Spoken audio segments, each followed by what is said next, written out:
As the corporate sector evolves, Berkha Africa remains committed to cultivating world-class thought leaders and providing innovative, human-centered solutions that shape a prosperous future for African governments and businesses. About Berkha Africa. Berkha Africa is a platform that houses expert consultants from across the African sub-region that provide strategic sustainable leadership, organizational development, corporate governance, coaching, and ESG advisory services to businesses and African governments. Berkha's strategic thrust is to strengthen strategic alignment for Africa's development by bridging the gap between governments, businesses, and industry experts for leadership and business solutions, serving as a center for excellence and transformative leadership insights in Africa. The consortium is dedicated to shaping ethical, visionary, productive, and sustainable businesses and leadership across Africa. Through advisory, training, and coaching, Berkha supports executives, managers, and organizations in achieving excellence, growth, and sustainable impact. Visit our website www.berkhafrica.com for more information.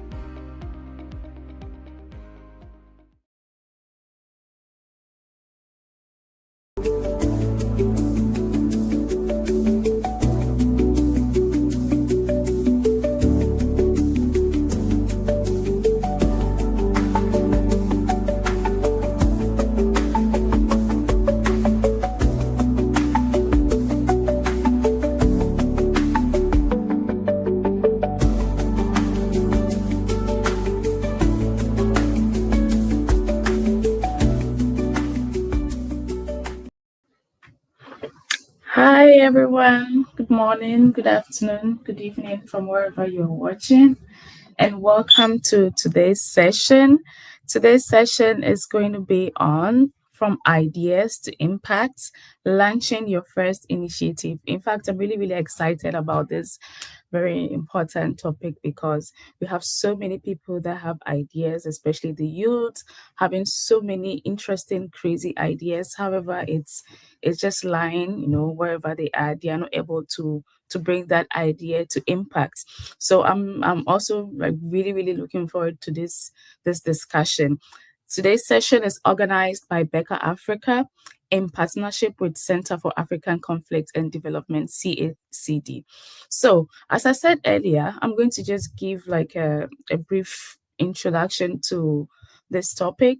But whilst I give this introduction, wherever you're watching from, just comment your country you're watching from, your name and your country, just to keep the conversation ongoing. So wherever you're watching from, just drop a comment, your name, and where you're watching from. So every great ideas begins, every great movement begins with a great idea, a spark of possibility waiting to be shaped into something meaningful.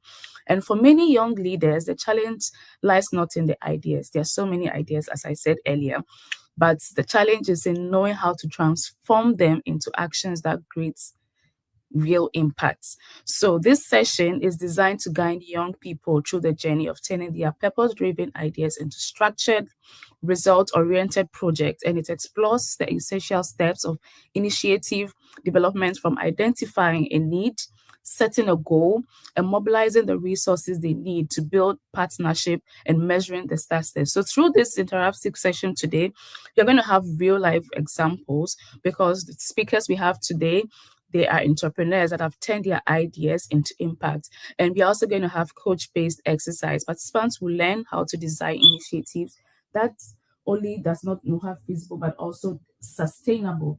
An idea that is going to be sustainable over a long period of time. And this session also seeks to highlight the importance of mentorship and coaching. Very, very, very important in shaping early stage leadership and helping young innovators, gain clarity, have the direction, also gain the confidence as they bring their ideas to life. So I'm going to give bullet points on the session objective. The first, we want to identify socio-economic and community needs and design an initiative that address it effectively. We also want to translate these creative ideas into clear objective and actionable plans.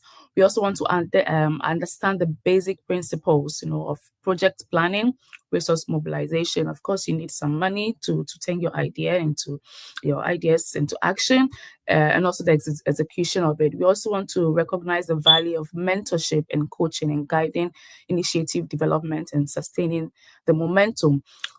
We also want to develop that confidence. You need to take that first step. You need that confidence, evaluate the progress over time, and adapt to strategies, depending on what works and what does not work. You want to, adapt your strategies to suit what is working. And finally, to cultivate a resilience and a growth of mindsets to navigate these changes and sustain the vision. So, without wasting my time, I'm going to read the profile of one of our speakers in the name of Michael Nkwampa. I don't know if I mentioned it right, but yeah, he has a PhD in sociology from University of Roehampton, London, in UK. And he also has several research fellowships, including as a Rice University Fellow, also a terrorism research fellow, which she had in the past as at the National Consortium of Study of Terrorism and Response to Terrorism, University of Maryland.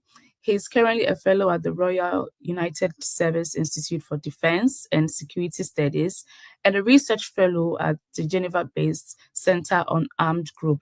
Dr. Nkwampa has extensive experience studying in counterterrorism and insurgency strategies, advising relevant government development departments and security agencies, and consulting for multilateral organizations. He's the author of the Nigerian Fourth Republic from 1999 to 2021, and Militarized Democracy, and co-author of the seminal work on Boko Haram, the Boko Haram Reader from Nigerian Preachers to Islamic State. That's Oxford University Press, Hearst 2018. And he has written several articles and is currently working on 3 book projects. So without wasting much time, I would like to have Dr. Michael Nkwampa just say hello to all of us, and then we get to hear from him briefly before we kickstart the conversation. Yeah, hello everyone. Just a little correction. So it's Wampa. So I think no. So the N and the K, the first N and the K in the middle are silent. So it's Wampa. Oh, interesting. Wampa. So it's very straightforward. No. You're still calling the N. So the N is silent. Wampa. Oh, so Wampa. Yeah. Oh, Wampa. that's easy then. Yeah, it's easy. Thank you for the correction. It's a pleasure to be joining in this amazing event, and the topic is also very amazing. And I look forward. I see Dr. Victor is in as well. I look forward to the conversation. Okay, so we have our second speaker in the name of Dr. Victor Monina. I don't know if I mentioned it rightly or not, but I know he's going to come in to do the correction if I murdered his name. So yeah, we also have another learned speaker in the name of Dr. Victor Monina, 32-year-old Sierra Leonean, holder of PhD in governance and regional integration, and currently holds an MSc in governance and regional integration at the Pan-African University Institute of Governance, Humanities and Social Sciences, University of Yaoundé, which is in Cameroon, on the scholarship from the African Union Commission. But before then, he had started his academic journey in Sierra Leone. He attended Berkeley Nursery, preparatory school, went through secondary school, attended the National Primary School Examination, MPSC in 2001, landing GSC level, also wrote the WASI in 2008, and was climaxed with a Bachelor of Arts degree in History, Political Science in 2013, which happens to be the oldest university in richest West Africa. And he's done, there's been a lot of, professional journey, but I just want to summarize it because we working with time. So I just want to summarize it currently. He is a board member at West Africa ICT Action Network, a global youth and ambassador for education, and has worked as an African Union youth volunteer working with World Food Program Ethiopia, and country director in CLLG Sierra Leone, and he has won awards both locally and internationally, including the National Debate Heroes 2015 and a Youth Activist of the Year 2014 in Accra, Ghana. Oh, I see, my country. So yes, he is the executive director of Pro Idealist Limited and also currently a lecturer at the Institute of Public Administration and Management in the Department of Governance and Leadership. So without wasting my time, I would like to also introduce Dr. Victor Munani, and I'd like him to come online, also just speak to our audience, and then we just dive straight into the discussion. So good morning, everyone. Thank you very much for having me. My name is Dr. Victor Moindina. And of course, everything you've said is quite correct. It's quite early in the morning and we have some issues with electricity. So I'm sitting outside so that I can have enough lightning to be able to discuss with you guys. Exactly. I'm glad you made time to join, despite all the issues like the lightning early morning, waking up as early. I'm also waking up like very early to be able to make, because this discussion is a very important one, and despite the odds, we still have to make time to join on time to create that impact and have that valuable discussion. So I do not take that lightly. Thank you so much for joining. Yes, so we'll kickstart straight into the discussion. Okay, so today's discussion is turning ideas into impact. Launching that first initiative. And I would like to hear from Dr. Michael. Dr. Michael, I want to hear from you. What barriers often do you think prevent young people from turning their ideas into action, and how can they be overcome? I'm asking this because I know you're an entrepreneur. You also have started, the Center for African Conflict Development. Maybe you could tell us a little bit about what you do, what that is about, the mission, and also let us know, because you have gone through the whole process. You can give us like a real ideas, or give us like real examples of how maybe you face the barrier and you think that other young leaders or young people are also facing barriers that prevent them.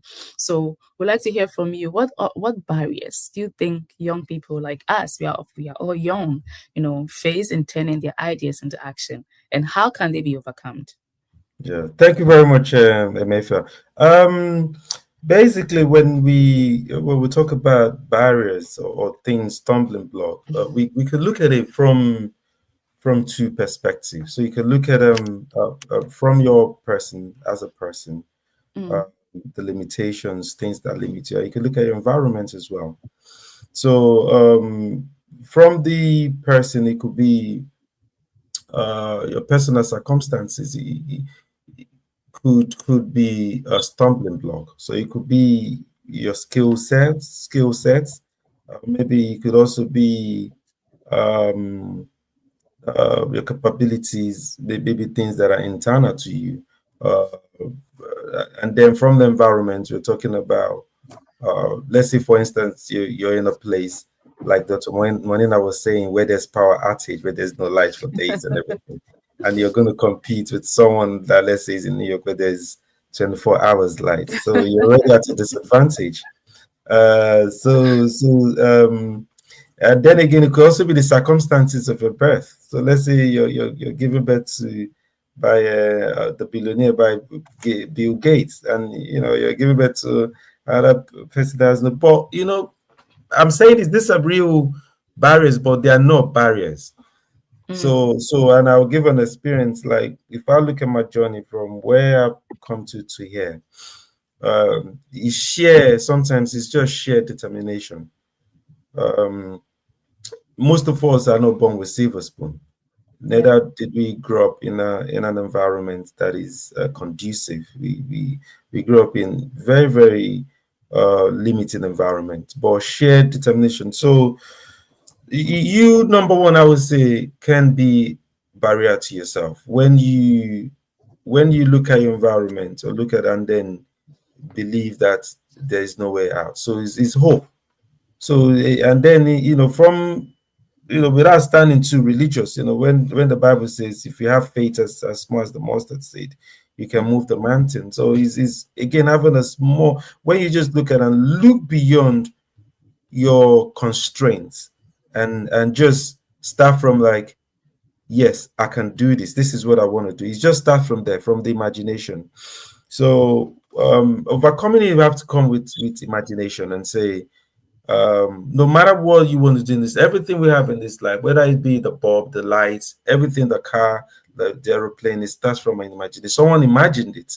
Someone looked at a problem and say, we can, what if we move from here to here? So that's where it starts from. You have to start, you have to be crazy in a way to imagine. I know people within the contemporaries at the time were like, oh, that's crazy. So again, the barrier could also be the noise, when people can't see the vision. So you need to first envision something.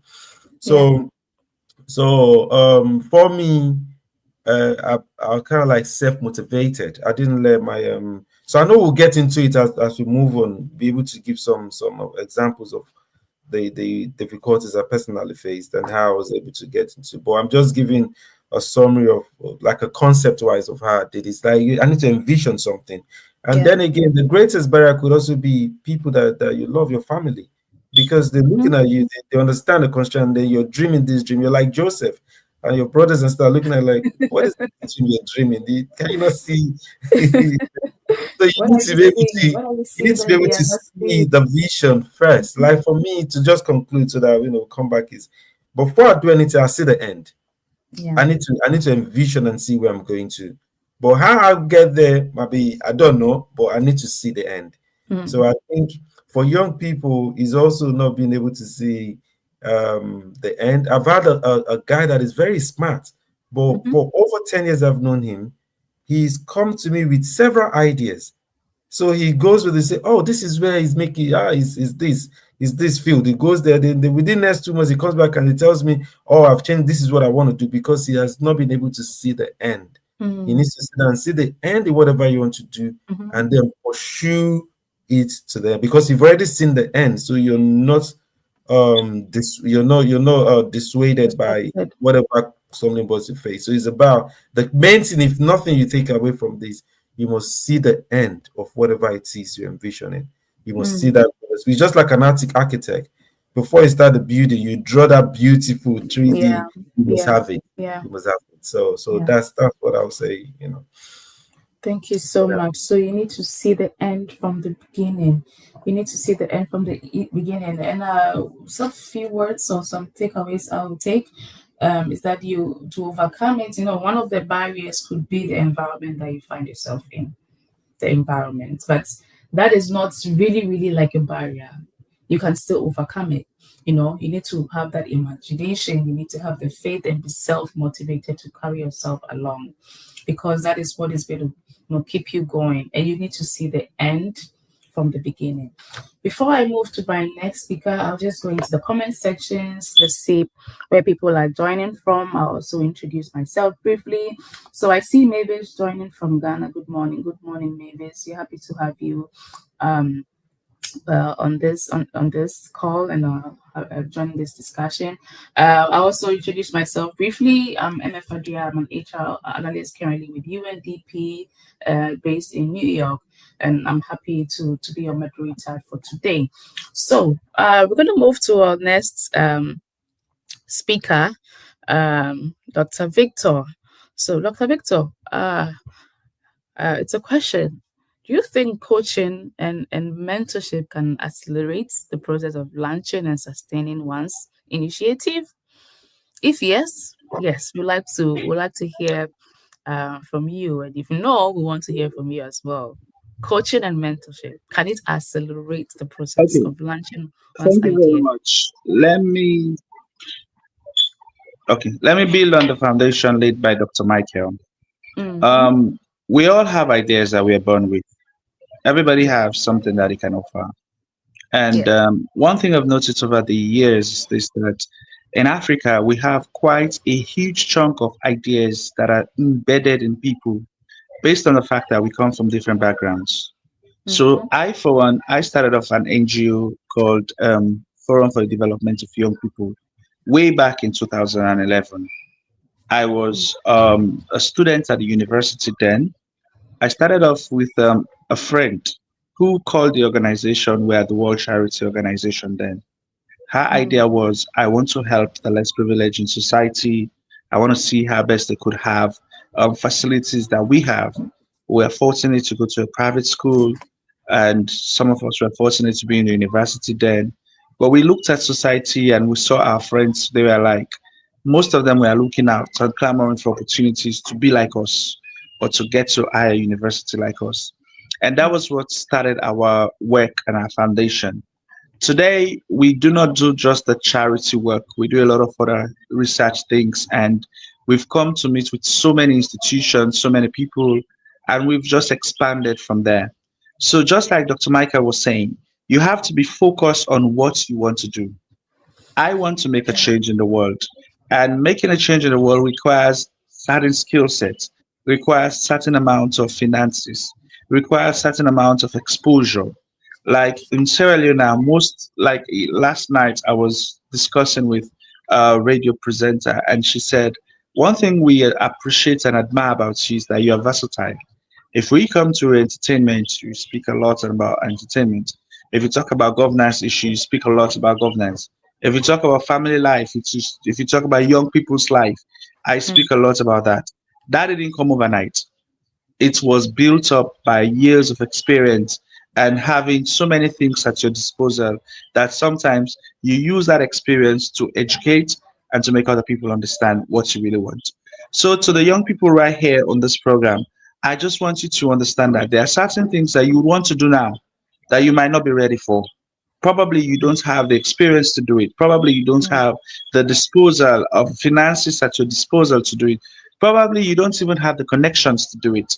And therefore, we want to encourage everybody to believe in themselves, look out for better chances, and see how best you could nurture that your small dream into becoming an absolute reality. I tell you, the world is not looking outrightly for people that have words anymore. We have seen a lot of speakers come in the world. What the world wants is people who can do the activities that they have set themselves to do. And therefore, we need people to work on. I have this idea, I have this perspective. One thing that I've observed, I've gone to Nigeria a couple of times, I've gone to Ghana a couple of times. Whenever you go to these places, you see it's like a well of ideas floating and people doing things. Can you imagine we walk back in our homes and we see so many litters all over the place, so many garbages all over the place? Other people have thoughts about how they could transform it into making energy. Others people have thoughts about how they could transform it into making something useful for others to use. Now you could just see that and you think, oh, this is just another thing I should look at. But for others, this is a chance to make a hay while there's sunshine.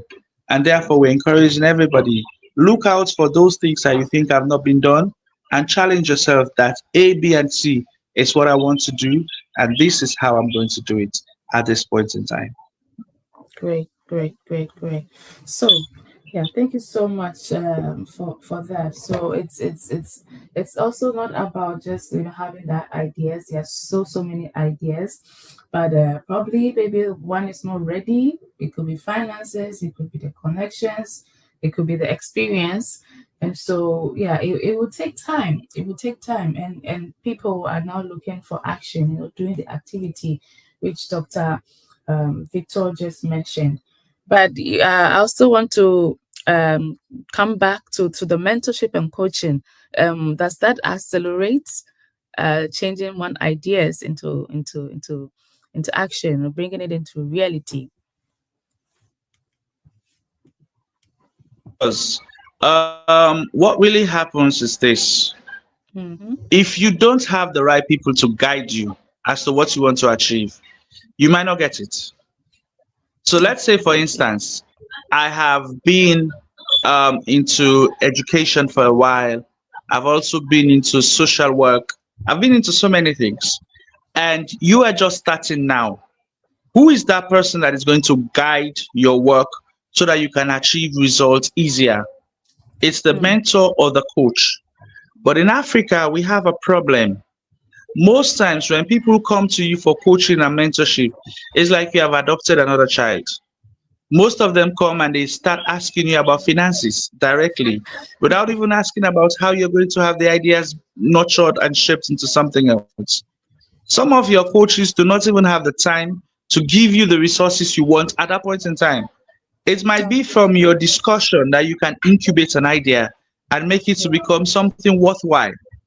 But if you just come upright, oh, I need 5,000 new leons, or well, for those of you who don't understand leons, I can tell you that I need like something like $5,000, or maybe 5,000 Ghana cedis, or 5,000 naira, which is quite small. But then people can always tell you that, okay, I don't have a problem giving you the money, but what are you going to do with the money? And resources are very scarce to come by these days. So nobody wants to just throw resources out there and say, oh, I believe in your idea, I can make it work. No. So you have to be nurtured, you have to be groomed. Sometimes in grooming, they tell you to do A, B, C, D activities. These activities are not meant to deter you, they are meant to build you up. It's just like an athlete. You want to go for a competition. If you do not train, you will not become worthy to produce excellent results in that competition. And if you don't become worthy of producing excellent results, what are you going to do there? That's a question everybody seems to be asking. We all admire Usain Bolt, we all admire Tyson Gay, all the other athletes that have done it. Do you know how many years it took to train themselves to become the people that they are today? It's not an easy task. So the mentors and the coach are like your guide. They give you their own experience to tell you. There is also something that happens sometimes when our mentees do not want to listen. They will tell you that, oh, this is my idea. I want it to be done my way. It's true. It's your idea. But the coach can foresee the end from the beginning. He can tell you that if you do it this way, you might not get the results you want. Let's do it this way. But sometimes again, when they bring their ideas and they do it their way and they see results, they will tell you that you are obsolete, you have become old, outdated. So let us try things our own way. And once you start trying things your own way, when it comes to the aspects of funding, the coach is never going to commit funds to your hands because he will see that you are very, very, very recalcitrant, and that becomes a problem altogether.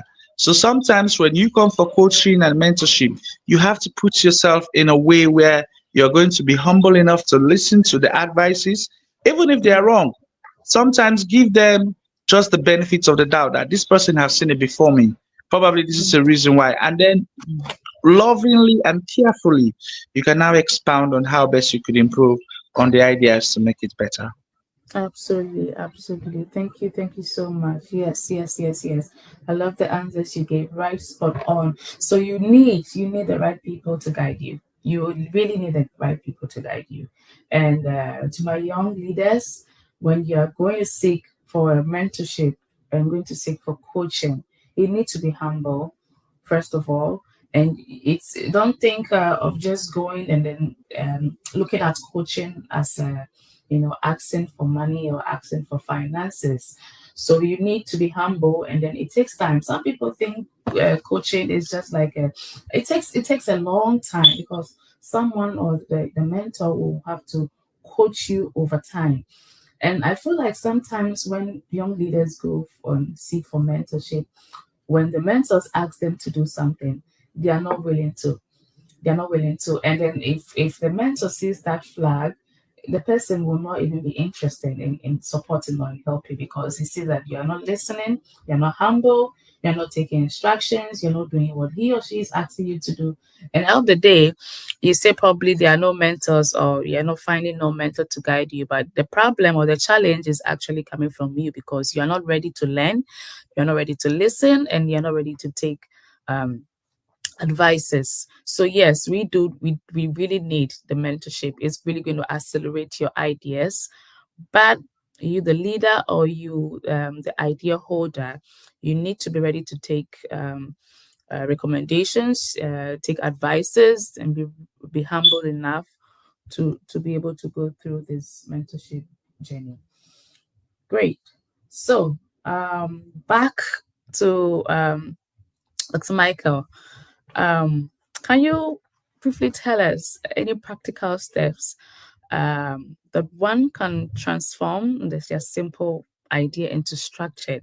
I know Dr. Victor has, indirectly kind of like talked about this, but from your own perspective, you have an idea, and I know usually when you have an idea, you have to put it on paper, how you're going to do things from the beginning. You do the test case, to check where you want to launch the program or that idea.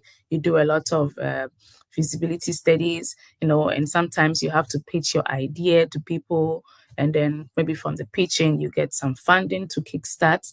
But usually things do not go as planned. So if you have that idea, if you could share with us probably like a practical step that you could transform that idea into a structured, impactful project. Over to you, Dr. Michael. Yeah, thank you very much. There are let's say everything in life, everything that is worthwhile always will take time. So understanding that and if you want to build an enduring, it could be business. It's not necessarily business. It could be any initiative that is going to be enduring. That's going to weather the storm that comes. It has to take a look. So number one, it's just like you building anything you're going to build. If it's a house, there has to be a foundation. But before you even get to that, there needs to be like I mentioned, a drawing, a picture of what you want to do. So that's the idea, and you have an idea. You need to have an idea, because sometimes ideas come. It's not every idea that is worth pursuing. So you need to also be able to know that there's some ideas are for a time, for a particular time. It could be for the future. So understanding that is also very important, because I've seen people that have so many ideas and they don't know what to do, and then they're confused. So you need to be able to categorize and prioritize. So number one is drawing up a vision, and what that does for you, it helps you to be guided. It helps you to be focused. It helps you to know what you need to do. So once you've like you mentioned, you have a pen, you need to literally write it down, write your goals down. Because for me, I remember when I discovered myself, it took me a while. I was 25 years old when I discovered myself, and I literally had a book where I've written all the skills I have. I said, okay, I'm good in maths, I'm good in music, I sing, I'm good in this, I'm good in that. But I have to sit down and literally tell myself, this is what I want to pursue.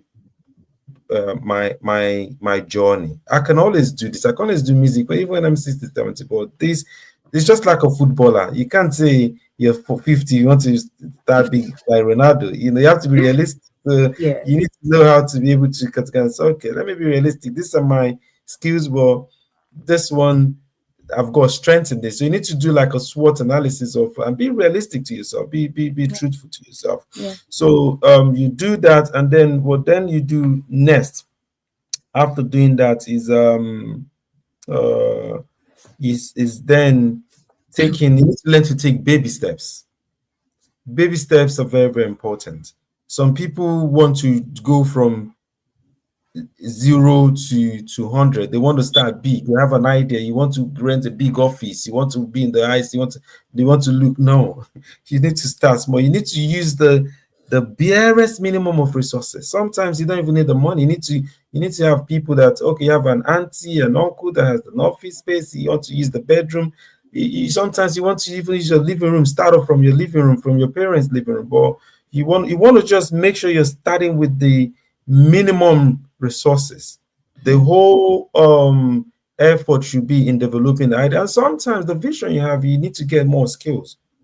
And that's where the mentoring comes. But I would deviate a little bit from what Dr. Victor said in terms of like following your mentors 100%. Now, in apprenticeship, you start off and you're learning the ropes, and you're following. So, but like every student and like every parent, I think as a parent, I want my kids to to identify themselves, their unique self, and also to surpass whatever it is I've achieved. I don't.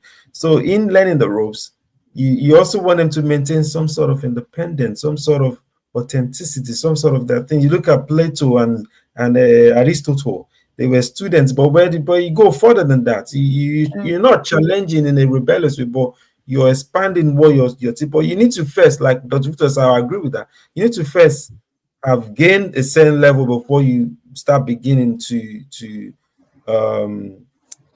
entrench your own personality. So mentorship is very, very good. You need to seek out people in what you want to do. Like for me, I remember over how many years ago I was in a place that wasn't really good. So what I did is seek out people in the field I want to go to, because I wanted to leave the UK and come to America. So what I did is, this is my field. This is what I've done. So let me look at people that are senior that have done stuff in this field. So I got out people. I'm reaching out to people in Australia, people in America. So I reached out to someone in America, a professor that we now can say we're friends and we'll work together. Now they don't know you. When you're reaching out to people, that's why you should have done something. That's another thing. You don't reach out to people like Dr. Victor was saying. Nobody wants to come and say, give me 1 million. I've got this brilliant idea. No, I want to know, what have you done yourself if it's so brilliant? What resources have you committed to it? So by the time I'm reaching out to this professor, he doesn't know me. He's okay, send me your CV, send me what you've done. So they can see, oh, you've done A, B, and C. So they see you've done stuff. And so then someone can invest in you. So again, it's not sit down and think, oh, I've got this brilliant idea, so just go to the bank and just withdraw and give me money. You need to get up, you need to do stuff. If you believe so much in it, and put your resources, your time, commit your time. So it's commitment. Is the first, and again, the first few years, you need to be ready. I don't want to call it loss. I want to call it, when you put seed in the ground, it takes time to germinate. So you need to water it. You need to be ready for those hard times. They're going to be hard. They're going to be, so it's time. So young people are always in a haste now. There's that get rich quick syndrome. You want to do something today. You want to give birth to a child today. You want the child to be flying the next day. No, you need to be ready to know that there's going to be time. You need to be ready to do, you need to give 100% as an entrepreneur. You don't have a time. It's not 9 to 5. You're working any 24 hours. You're working anytime the client comes. You need to be dedicated. You need to be disciplined. Discipline is also very important. You're not going to eat. Your time is your seed. Sometimes you might not have the money, but the time is you need to be disciplined. You need to be patient. And I would think these are the practical steps. And then you need to reach. I need to network with people. But when you're getting out to people, you need to have articulated what you want to do and be clear in how you want them to be of support to you. So these are some of the, not everything, but this is some of the practical steps that I see as a that you need to bear in mind. Thank you so much, Dr. Michael. So just to summarize, so you need to draw up the vision, have a plan where you want to start from. As you said, you see the end from the beginning. So you have your own plan, because if you want to seek for mentorship, they want to see what do you already have, where do you want to get to. So you have that plan, and then be focused, because once you're focused, you can be guided. People see what you've already done, existing, your plan. You can be guided. This is going to work. This is not going to be work. This is not going to work.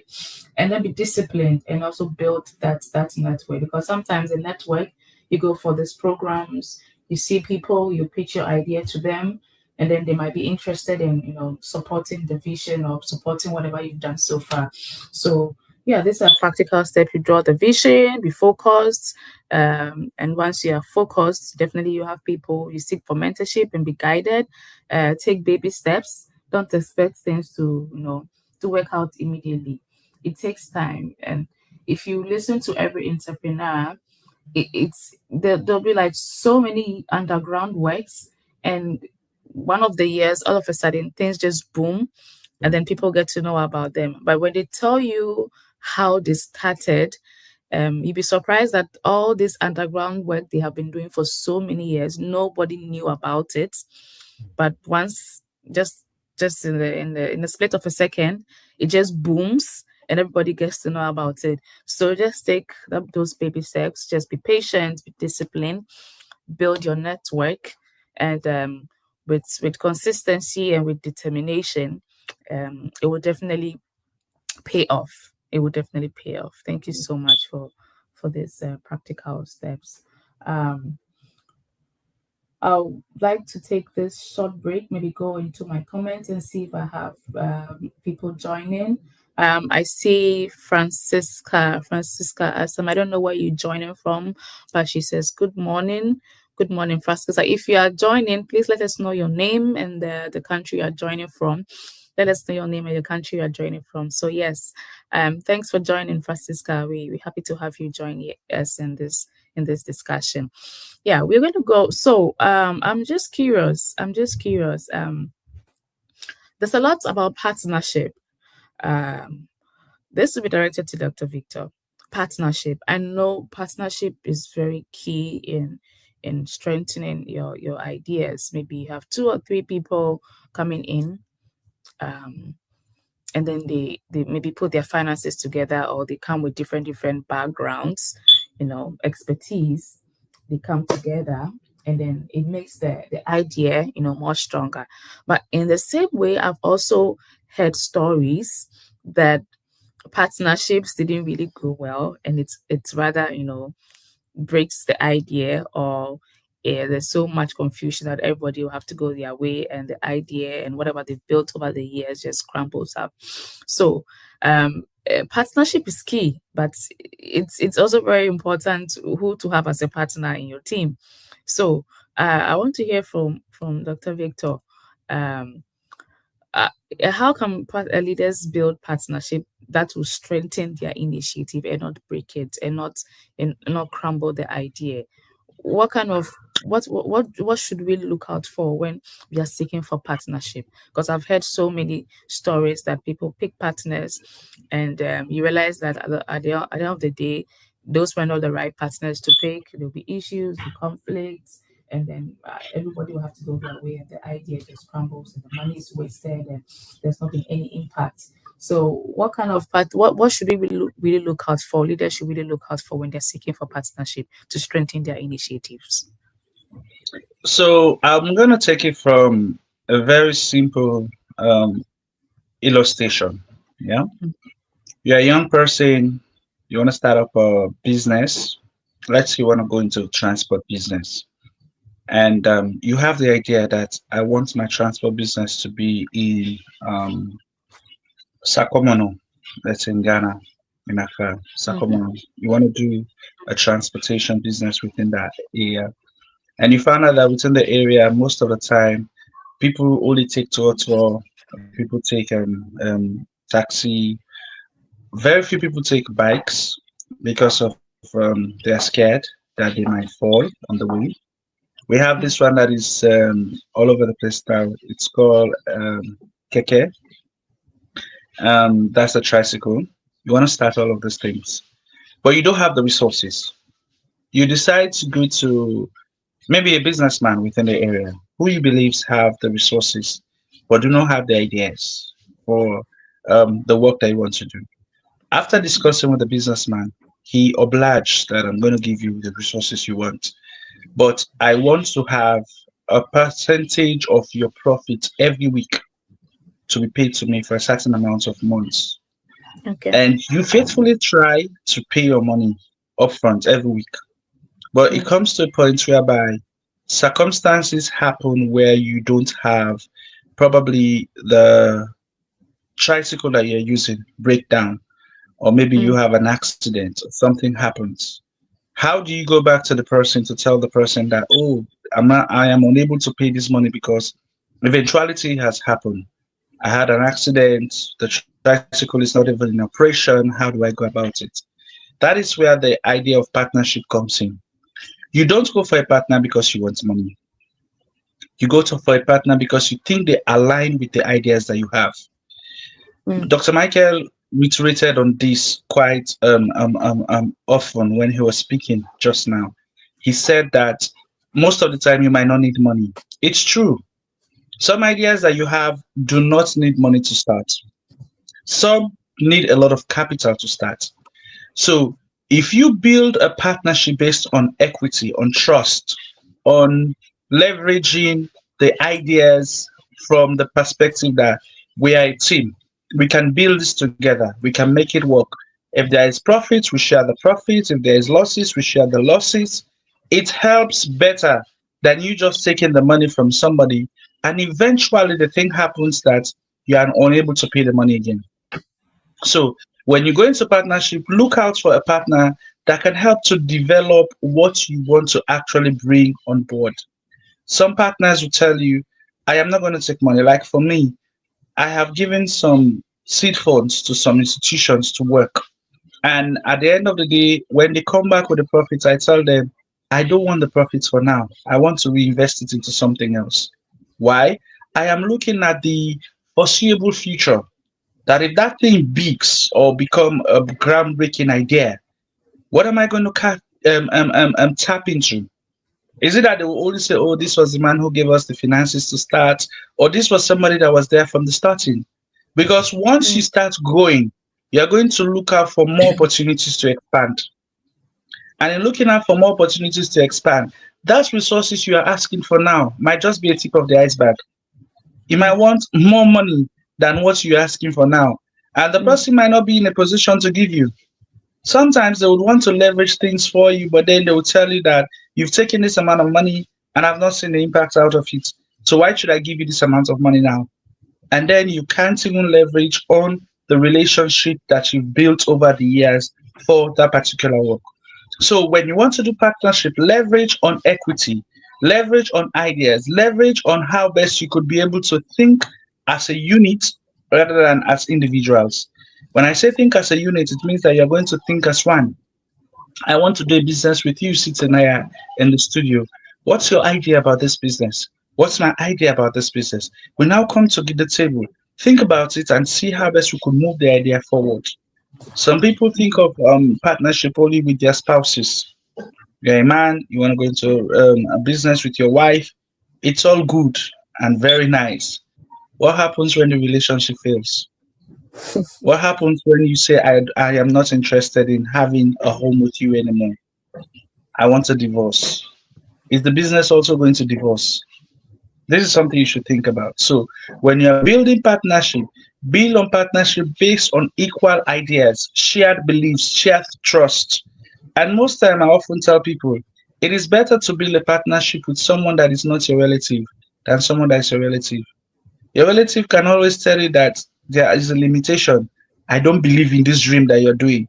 A stranger can actually look out for your dream and build this better with you because they are looking at it from the perspective that if this thing succeeds, we all succeed. If it fails, we all fail. But most times, the people that we want to build partnership with, oh, this was my childhood friend, oh, this was my childhood brother. Your childhood friend and your childhood brother can support you to a limit. When they get to that limit, they can't go further. But most times, when you look out for people who have done things like the coaches we're talking about, some of us can be able to pull resources for you and we can be able to guide your ideas to become better. But you would not want us. You want to go and look out for somebody that was not there with you. And then you think that when you blow up, we can all succeed. With a few stories that we've had, I was listening to a video of Aliko Dangote when he was saying that for him, he came from a rich family. That it was not like I started poor or broke. My grandfather gave me this amount of money. These are just excluded cases. Some cases might not be there. What did your grandfather give to you?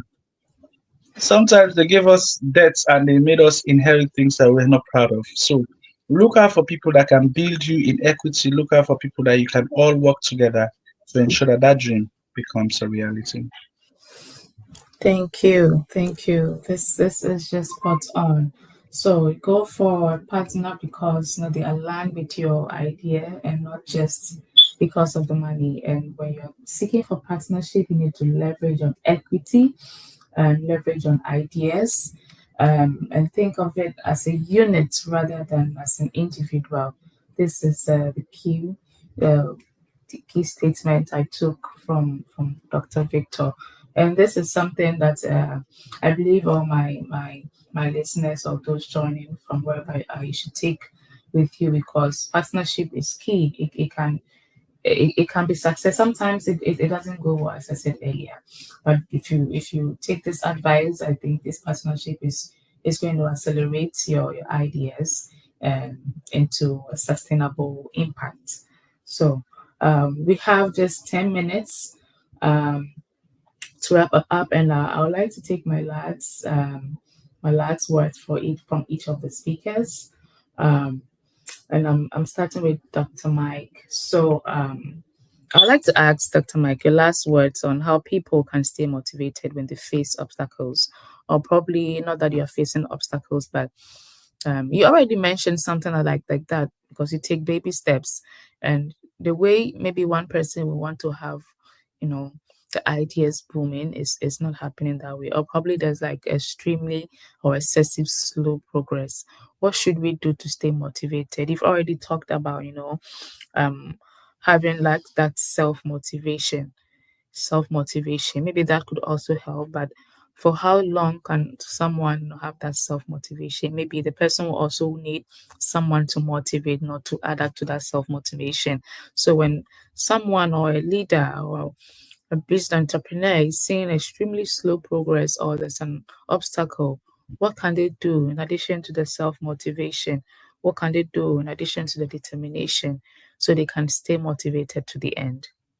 Yeah, thank you, we're human beings, and sometimes when we see entrepreneurs, people that are doing so, we think that they are super beings. And Dr. Victor mentioned Usain Bolt's early on and everything. Again, you see the kind of dedication these people put in, but it comes with sacrifice. And but there are days when the results might not really speak to the kind of effort you think you've put in, and this can be demotivating. But in staying motivated, there are ways you can. Number one, for me, I use myself for instance, you want to have the right set of people around you. And Dr. Victor also was mentioning about partnership, and sometimes there are finding the right people, having the right people around you matters a lot. It helps in elevating your mind, because your mind needs to be right as someone that is thinking along the line of entrepreneurship, or along the line of envisioning something or problem solving. You it's just like when you get on the plane and they will say to you, you need to if there's in case of emergency, you need to put on yourself before you help others. So you need to one, understand yourself and don't be burnt out. So for instance, you need to, like, for me, I try to do exercise. I try to get catching. Sometimes I might feel tired, I just have a nap. So your physical health or mental health is very important. When you don't want to drain. Some people put so much into the dream and so passionate. It's good to be passionate, but it's also good to have other things that helps you balance out your life. So you need to live a balanced life. You need to have time for family. You need to have hobby. You need to have things that helps you relax your mind, that takes you away from the rigorous effort or time that is needed to do the stuff. You need to learn to rebuild energy. So you need to find activities that will help you do that. It could be sports, it could be anything you do. So that will help you, help your metabolism to keep strong. And then again, there are times when you get no. So prepare your mind. Sometimes you need to prepare your mind. Again, some people have a sense of entitlement. You don't have sense of entitlement. And I'll give you an example. I remember when I was young, I met my brother, and I'd gone to him and said, "Oh, you're doing well in the banking, this thing." And you have sense of entitlement. I think because he's your brother, he needs to just take the money. And then when the brother doesn't give you the money, you just, oh no, my family member don't support my dream, and then you give up. No, you need to be realistic. You need to see everything one does for you as not as a see it as a favor, see it as grace. Don't see it as I'm entitled to it. So when you come and you see that, and you have an understanding from day one, and say, this is, being realistic will help you build that resilience that you need. And like I said, I can't overstate this. Seeing the end is very important. Some people don't see the end. They jump from, like they say, they say that the time that is nearest to dawn is usually the darkest. So, but when you don't know when dawn is going to come, you might just give up 1 minute to the dawn. So you need to always know the time so that it gives you the extra motivation to carry on, to persevere and push on. So for me, the way I stay motivated is I know my vision, and it's not just a dream, because some people are dreamers. They sit down and dream of all these things. I just say you dream and you're working towards it, but you know that there's an appointed time for when this vision is going to materialize. But you knowing that helps you to keep you motivated, and then you have people around you that are happy to do that. And then again, find right people. It might be motivate, like Vibe said, mentorship, coaching. Find people that you can go to, that have done it, that have walked that road before. And that is why in what we're doing, we with Mass Center and then Berkha Africa, we're trying to with the African Youth Leadership Development Program, where we're looking to help youths in the continent of Africa, to give them the roadmap, give them what it takes to build that leadership, get them to where they're going. So that's what we're doing with this program. We started up in Lagos, Nigeria, currently going on, and then we'll move on to Ghana, move on to other places where we're identifying youth leaders and giving them the right guidance to achieve the right skill set to achieve what they want, to helping them navigate the murky terrain sometimes and help them to achieve the dream. So yes, I'll leave it at that and say, yeah, but it's been an amazing time. Thank you so much for your last words. I think we have like 3 minutes to go, and I would like to take a last words from Dr. Victor as well. Your last words. So my last words are very simple. We've spoken at length about everything. Mm-hmm. I just want you to stay real, stay true to yourself. If you have an idea, incorporate as much people as possible. Try to see how best your ideas can be developed into not just an idea, but into something worthwhile. You are the next big thing Africa is waiting for, and we hope to see you at the top. Thank you very much for having us. Thank you. See you at the top. So, yes, thank you all for joining. I really appreciate taking time out of your busy schedules to join this discussion. And just to pinpoint or just say a few words, not every idea is worth pursuing. So this is what I picked from Dr. Michael. And, when you're selecting a partner, make sure you select one that aligns with your vision. And to take a practical steps, drop the vision, stay focused, be guided, take baby steps. Don't assume it's going to be very fast. Be disciplined, see the end from the beginning, have that network, and make sure that when things are not going as planned, you take a time off, exercise, have a balanced life, make sure you don't break out. So these are very, very key things I've taken for myself, and I believe you've also taken some notes on your end. Make sure you have the right people to guide you to see that idea materialize into impact, seeing that success. And then once you see that idea having impact, you're going to be happy with yourself. You're going to have that success, you have that fulfillment, and you have more energy, you have more people supporting you to get to where you want to get to. So thank you all for joining. And if you still haven't put in your comments where you are watching from, there's a time to do so. Let us know where you are watching from, your name and where you are watching from. Thank you all for joining, and I wish you a very wonderful Saturday morning, afternoon, and evening from wherever you are. Have a great day. As the corporate sector evolves, Berkha Africa remains committed to cultivating world-class thought leaders and providing innovative, human-centered solutions that shape a prosperous future for African governments and businesses. About Berkha Africa. Berkha Africa is a platform that houses expert consultants from across the African sub-region that provide strategic sustainable leadership, organizational development, corporate governance, coaching, and ESG advisory services to businesses and African governments. Berkha's strategic thrust is to strengthen strategic alignment for Africa's development by bridging the gap between governments, businesses, and industry experts for leadership and business solutions, serving as a center for excellence and transformative leadership insights in Africa. The consortium is dedicated to shaping ethical, visionary, productive, and sustainable businesses and leadership across Africa. Through advisory, training, and coaching, Berkha supports executives, managers, and organizations in achieving excellence, growth, and sustainable impact.